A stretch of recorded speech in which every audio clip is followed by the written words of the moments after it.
এদিকে বিএনপি প্রথম দেশবাসীর কাছে রাষ্ট্র সংস্কারের সুনির্দিষ্ট লিখিত অঙ্গীকার করেছে বলে দাবি করেছেন দলটির সিনিয়র নেতারা। তারা বলেন, বিএনপি সংস্কারের বিপক্ষে এমন প্রচারণা দেশবাসীর কাছে গ্রহণযোগ্য হবে না। রংপুর বিভাগের ৩ জেলা লালমনিরহাট, গাইবান্ধা ও কুড়িগ্রামে রাষ্ট্র সংস্কারে বিএনপি ঘোষিত ৩১ দফা নিয়ে আয়োজিত কর্মশালায় দলের সিনিয়র নেতারা এসব কথা বলেন। বিকেলে দলের ভারপ্রাপ্ত চেয়ারম্যান তারেক রহমান লন্ডন থেকে ভার্চুয়ালি যুক্ত হয়ে কর্মশালায় প্রধান অতিথির বক্তব্য রাখবেন। তৃণমূল নেতাদের বিভিন্ন প্রশ্নের জবাব দিতে গিয়ে দ্রুত জাতীয় নির্বাচনের রোডম্যাপ ঘোষণার দাবি জানিয়ে নেতারা বলেন, অন্যথায় দেশে নানা সংকট দেখা দিতে পারে।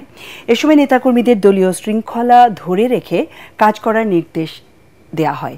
রমজান ও ঈদের কারণে কিছুদিন বিরতি দিয়ে আবারও তৃণমূল নেতাদের নিয়ে কর্মশালা শুরু করল দলটি। এক ব্যক্তির শাসন, একটা ফ্যাসিবাদী কায়দা, সেই ফ্যাসিবাদী শাসক নির্বাচনের আগে যখন বললেন, আমার উপর আস্থা রাখেন, ভরসা রাখেন, আমি একটা সুন্দর নির্বাচন করিয়ে দেব।